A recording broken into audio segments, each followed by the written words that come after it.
ہمارے بزرگ تھے ساتھی فوت ہو گئے، تو ان کا بیٹا PIA میں کیپٹن تھا، جہاز اڑاتا تھا.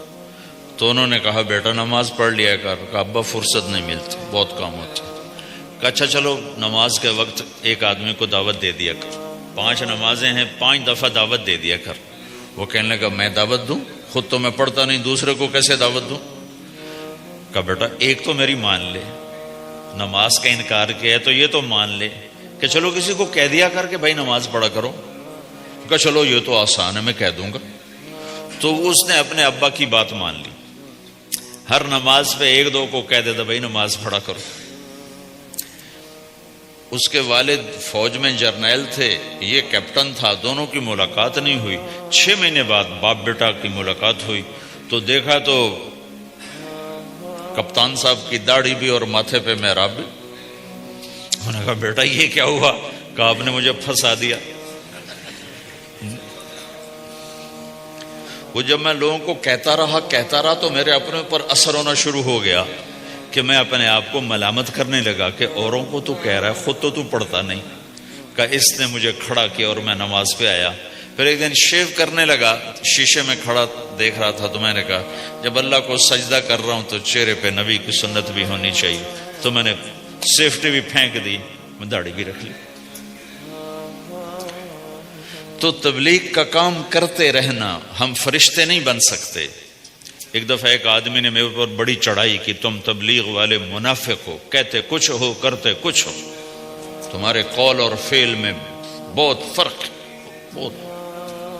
جب ان کا غصہ اتر گیا تو میں نے ان سے کہا بھائی 100 نمبر تو اللہ نے بھی نہیں مانگے، آپ کیوں مانگتے ہو؟ اللہ نے کہا ہے فمن ثقلت موازینہ، جس کی نیکیاں بڑھ جائیں گی گناہ تھوڑے ہوں گے تو پاس کر دوں گا. تو 100 نمبر تو اللہ نے بھی نہیں کہا کہ ایک گناہ تیرے کھاتے میں نہیں ہونا چاہیے. 100/100 نمبر لے گا تو جنت دوں گا، نہیں تو ریپٹ مار کے جہنم میں ڈالوں گا. تو 100 نمبر تو اللہ بھی نہیں مانگتا، اسے پتا ہے میرا بندہ کمزور ہے، کبھی گناہ کرے گا کبھی نیکی کرے گا. تو وہ کہتا ہے جس کے پاس 51 نیکیاں ہوئیں اور 50 گناہ ہوئے تولوں گا تو 51 جھک جائیں گے نا، 50 معاف. آخری الفاظ میرے نبی کے تھے الصلاۃ وما ملکت ایمانکم، میری امت نماز نہ چھوڑنا، نماز نہ چھوڑنا.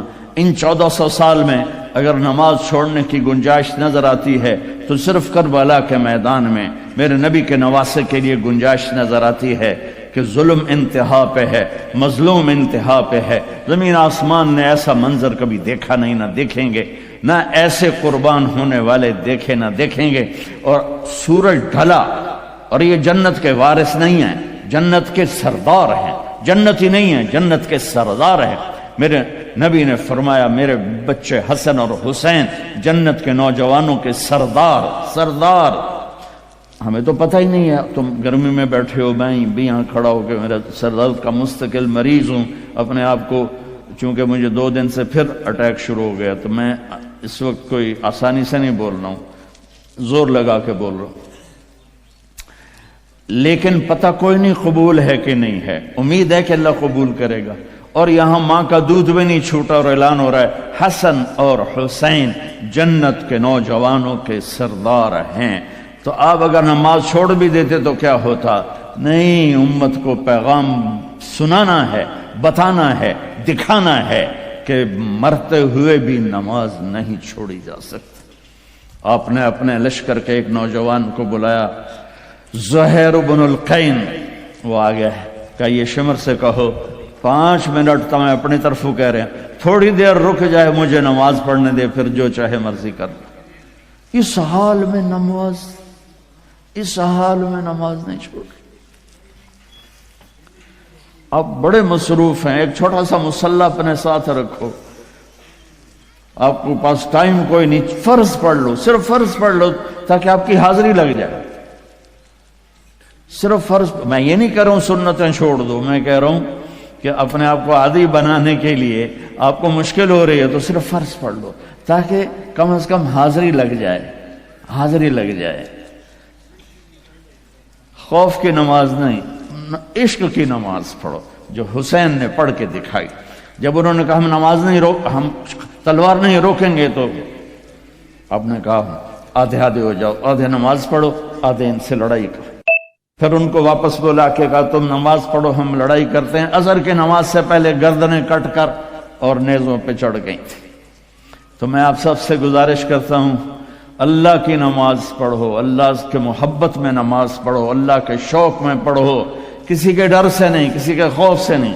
جیسے آپ رات کو 12 بجے اشارے پر کھڑے ہوتے ہیں تو وہ کوئی آپ فرما برداری کی میں نہیں ہوتے ہیں، وہ $100 دا ڈر ہوں ٹھوک جامنا ہے۔ نہیں تو اگر یہ نہ ہوتا تو ہماری طرح پاکستان میں دن کے 12 بجے بھی اشارہ توڑ کے تم جا رہے ہوتے، تو چھوٹا بڑا چنگا تکڑا ہے نا۔ ہاں، محبت کی نماز پڑھ۔ میں سینٹرل ماڈل اسکول لاہور سے میں نے میٹرک کیا تھا، تو میں ہاسٹل میں تھا، تو کئی وارڈن آئے، ہاسٹل وارڈن۔ تو ایک وارڈن طالب حسین تھے رحمۃ اللہ علیہ، بڑے اس وقت تو بڑے برے لگتے تھے، اب بڑے اچھے لگتے ہیں۔ وہ انہوں نے نگرانی ٹائٹ کر دی، ہمیں نکلنے نہیں دیتے تھے اور بھاگنے نہیں دیتے تھے ادھر، اور نماز کمپلسری کر دی۔ تو عشاء کی نماز میں کھڑا تھا، میرا روم میٹ آیا، فوت ہو گیا، اللہ اس کی بخشش کرے، جاوید نام تھا۔ تو ہمارے وارڈن کا نام تھا طالب حسین۔ تو اس نے میرے قریب آ کر نا نماز کی نیت شروع کی، 4 رکعت نماز فرض عشاء واسطے طالب حسین دے اللہ اکبر۔ تو اب میں بھی نماز میں کھڑا ہوں، میں کہا وہ ایک ہی کیتا ہی، یہ ہماری نماز ہو رہی۔ وہ کہتا ہے طالب حسین دی پڑھدا پیا، کتھے اللہ دی پڑھدا پیا، اللہ اکبر۔ حسین والی نماز پڑھو، محمد مصطفیٰ والی نماز پڑھو۔ تو بھائیو، اپنے نبی کی پیاری زندگی کو سیکھنے کی نیت کرو۔ یہ تبلیغ کا کام اسی کی محنت ہے۔ میں زیادہ نہیں مانگتا ہوں، سارے مجمع سے کہتا ہوں صرف ایک ویکینڈ مہینے میں تبلیغ میں لگا لیا کرو، آپ کو بہت فائدہ ہوگا۔ اور آج کے بعد نیت کرو کہ جھوٹ نہیں بولنا، ٹھیک ہے، دھوکہ نہیں دینا، رزق حرام نہیں کمانا۔ اور آخری بات ہے، اگر آپس میں کسی سے لڑے ہو، صلح کر لو، معاف کر لو۔ خاص طور خاوند اور بیوی لڑے ہوں، دیکھو عجیب بشارت سناتا ہوں، خاوند اور بیوی لڑے ہوں اور وہ آپس میں صلح کر لیں تو اللہ ان کے پچھلے سارے گناہ معاف کر دیتا ہے۔ اللہ کو خاوند بیوی کی صلح اتنی محبوب اور اتنی پسند ہے۔